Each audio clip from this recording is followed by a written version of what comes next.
Oh, but why should you eat? Why should you exercise? Why should you sleep? When people ask me why you should meditate, my question would be these. See, body is only one of the ways in which we express ourselves in this world.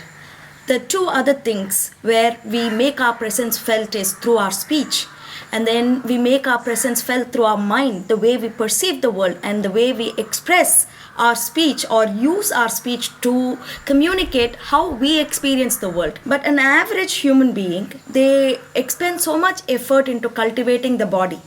But this body has stopped growing when you are 21.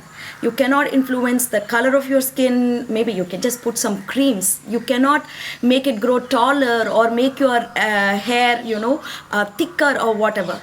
But we use so much of artificial means to appear our best self outside. And then our speech, right? Even this you can influence to a certain extent. Maybe we can go learn communication skills. We can do a little bit of research about how do I talk when there is a conflict. But there is only so much you can even influence your speech. You can talk, but the other person may not perceive the same way that you intend them to perceive. And the quality of your tone, your pitch, everything is determined by your genetics. So people do expend some amount of effort into cultivating their speech. And these are only two ways. But the third one, which is your everything, which is growing every second, expanding every second, which is possible of growth even in your last moment of consciousness, that is our minds and that is our consciousness. And it is so sad that in this modern world, we are so busy doing activities in order to enrich our mind.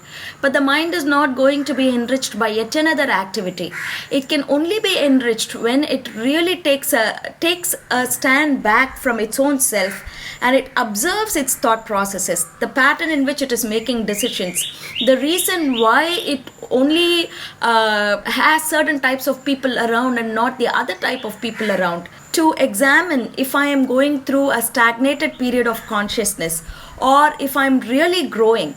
So that which is capable of maximum growth, we expend so little effort into growing it or into making it the best version of itself.